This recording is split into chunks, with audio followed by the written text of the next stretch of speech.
ജനുവരി 6 തിങ്കളാഴ്ചയാണ്. കർത്താവ് നിങ്ങളെ ആശീർവദിക്കട്ടെ.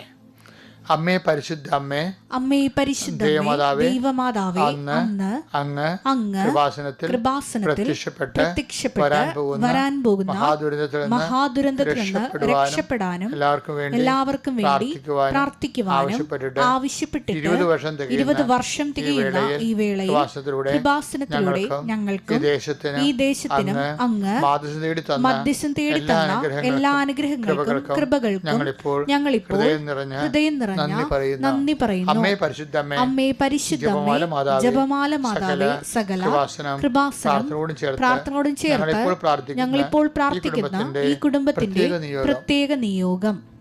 മക്കളെ, ഇന്നത്തെ ആവശ്യം പറയുക. പരിശുദ്ധമ്മയുടെ മാധ്യസ്ഥത്തില്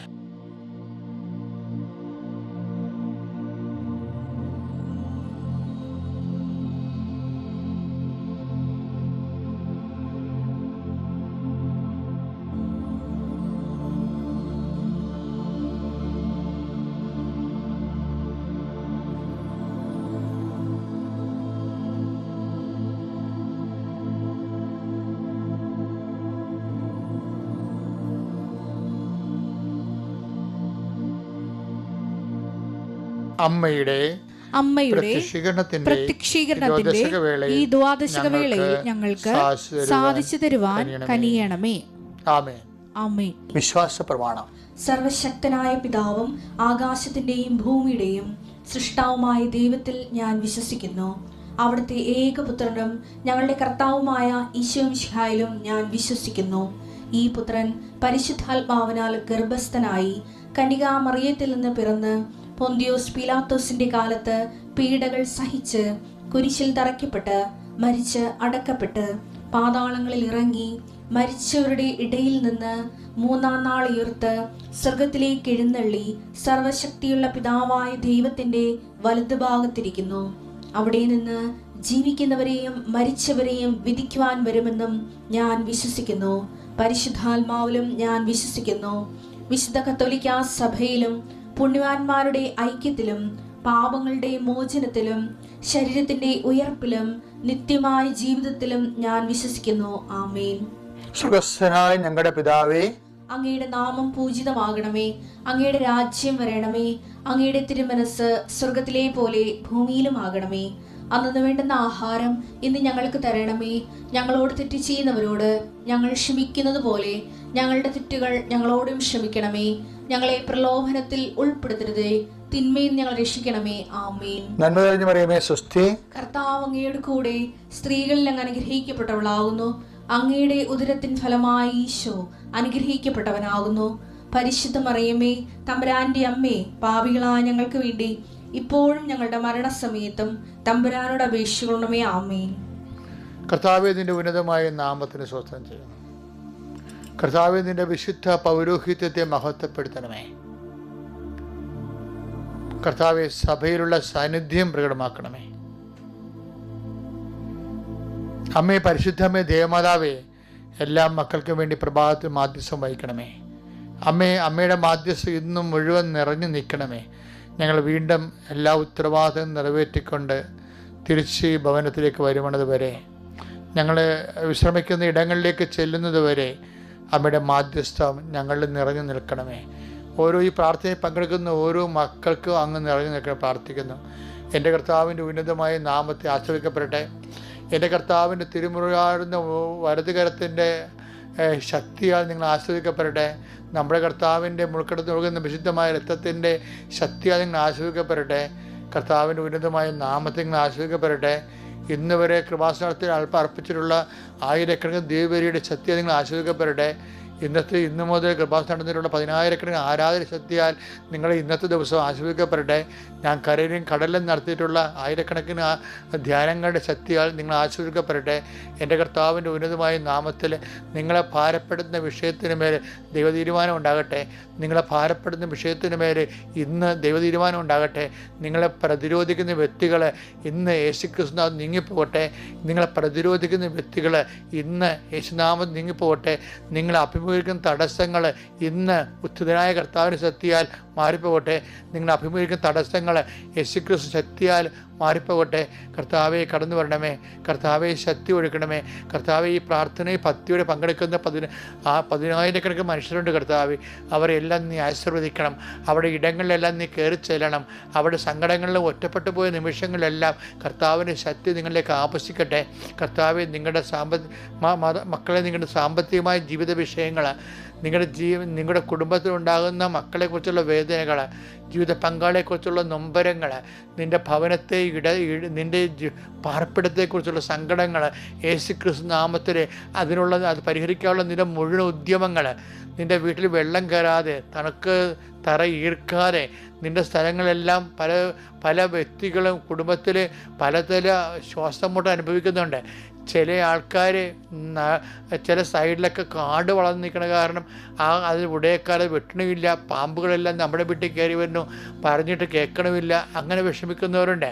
അതുപോലെ തന്നെ മറ്റുള്ളവരൊക്കെ തീയും പുകയൊക്കെ ഇടുമ്പോഴും, അതുപോലെ സമീപത്തുള്ള ഫാക്ടറികളിൽ നിന്നുമൊക്കെ എല്ലാം, അതുപോലെ തന്നെ മറ്റു തരത്തിലുള്ള മൃഗങ്ങളെയും മറ്റു ജീവികളെയും വളർത്തുന്ന മൂലം, അതുപോലെ തന്നെ പൊടിയുടെ യന്ത്രങ്ങൾ മൂലമൊക്കെ ഒത്തിരി പൊടിയും ശ്വാസവും മുട്ടി കർത്താവ് പലതരത്തിൽ ചില സ്വരത്തിലൊക്കെ പാട്ട് വെച്ചിട്ട് മക്കൾക്ക് പഠിക്കാൻ പോലും പറ്റാത്ത രീതിയിൽ ഇങ്ങനെ ഇവിടുന്ന് എവിടെയെങ്കിലും വിറ്റ് ചുട്ട് എവിടെയെങ്കിലും പോയി ഒളിച്ചാൽ മതിയെന്ന് വിചാരിച്ചുകൊണ്ട് സങ്കടപ്പെടുന്നവർ, ശ്വാസം മുട്ടി മനസ്സും മടുത്ത് ജീവിക്കുന്നവരുണ്ട്. ഈശോയെ, അവരെ എല്ലാം നീ ആശീർവദിക്കണം.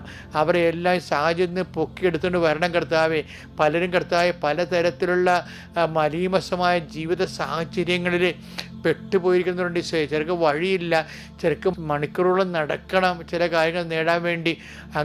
അങ്ങനെയുള്ള ജീവിത സാഹചര്യങ്ങളിൽ ദുരിതം അനുഭവിക്കുന്നുണ്ട് ഈശോയെ. ചിലർ മലമുകളിൽ താമസിക്കുന്നു, ചിലർ കടലറ്റത്ത് താമസിക്കുന്നു. അത് ക്ഷോഭകാലങ്ങളിൽ എല്ലാം എപ്പോഴും വിറങ്ങലിച്ച് ജീവിക്കുന്നു. ചിലർ ജോലി കാരണം ആ ജോലി ഇനി ചെയ്ത് മുന്നോട്ട് പോകാൻ പറ്റാത്ത അവസ്ഥ വരുന്നു. പക്ഷേ അത് ജീവിക്കാൻ മാർഗമില്ലാതെ വരുന്നു. കർത്താവ് ഓരോരോ ദുരിതങ്ങൾ അനുഭവിക്കുന്നവരെല്ലാം 1 അനുസരിച്ച് കൊണ്ട് help those who have all kind of troubles, എല്ലാ തരത്തിലും ദുരിതം അനുഭവിക്കുന്നവരെ സഹായിക്കാൻ പറഞ്ഞ ദൈവത്തിൻ്റെ സഹായഹസ്തം നിങ്ങളെ ആവശ്യിക്കട്ടെ എന്ന് പ്രാർത്ഥിക്കുന്നു. മക്കളെക്കുറിച്ച് വേവലാതി കൊള്ളുന്നവർ, പഠിക്കണത് തലക്കയറുന്നില്ല, പഠിക്കുന്ന പരീക്ഷ കിട്ടുന്നില്ല, ക്ലാസ്സിൽ എപ്പോഴും ആക്ഷേപപാത്രമാകുന്നു, ക്ലാസ്സിലെപ്പോഴും മാർക്ക് കുറഞ്ഞു പോകുന്നു, ഇനി ആ സ്കൂളിൽ പഠിക്കണില്ല, അവിടെ പോകുന്നില്ല എന്നൊക്കെ പറഞ്ഞുകൊണ്ട് മാസങ്ങളായിട്ട് ഡിപ്രഷൻ അടിച്ച് പഠനം മുടക്കിയിരിക്കുന്ന മക്കളെ കർത്താവ് നീ ആശീർവദിക്കാൻ പ്രാർത്ഥിക്കുന്നു. കർത്താവ് തമ്മിൽ പറഞ്ഞ വഴക്ക് ഒരിക്കലും ശ്രമിക്കാൻ പറ്റുന്നില്ല.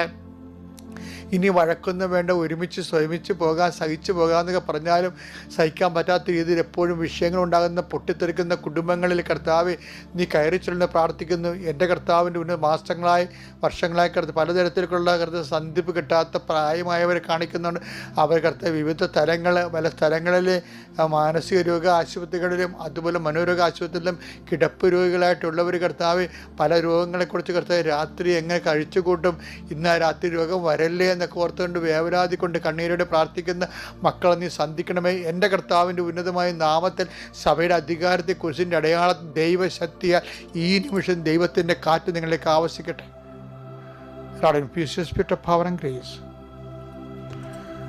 മക്കളെ, നമ്മളിന്ന് വായിക്കാൻ പോകുന്നത് അവൻ്റെ ഓർമ്മയ്ക്കായി ചെയ്യുവാനെന്നുള്ള വാക്യമാണ്. ആ വാക്യം വായിച്ചേ. 1 കൊരിന്തോസ് 11:11-23-24 വാക്കുകൾ.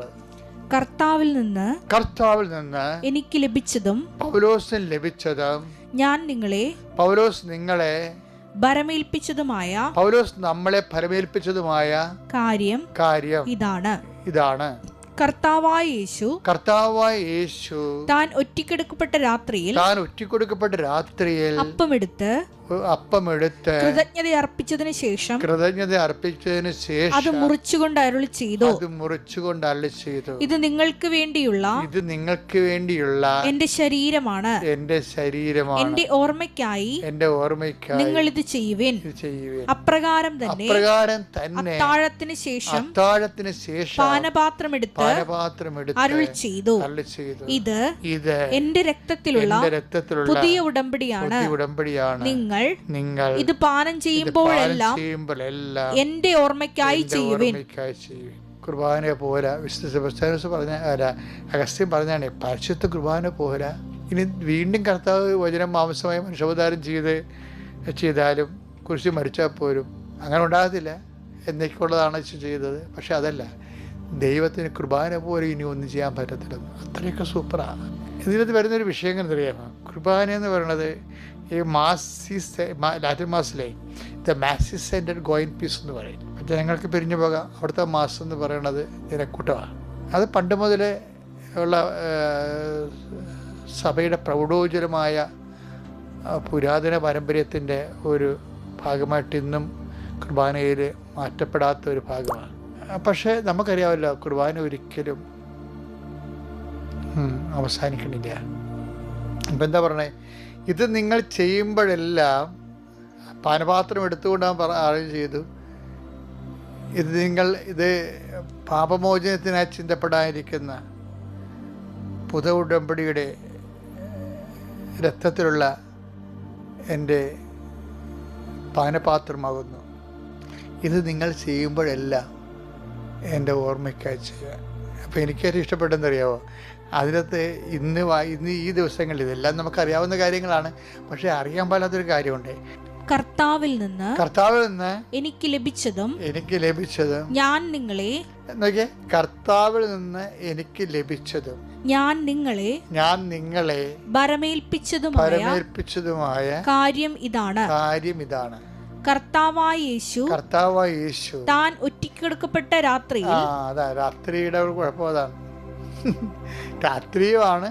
പിന്നെ എന്താണ്, രാത്രി നല്ല കാര്യമല്ലല്ലോ, കാണാൻ പോലാത്ത രാത്രി, ഇരുട്ടായ രാത്രി. ഇരുട്ടുമ്പോഴാണല്ലേ ഒറ്റക്കൊടുക്കപ്പൊക്കെ വരുന്നത്. അപ്പോൾ ഈ ഒരു ക്ലേശമായിട്ട് ഒറ്റക്ക് വരത്തില്ലേ, വരുമ്പോൾ എല്ലാം കൂടിയേ വരത്തുള്ളൂ.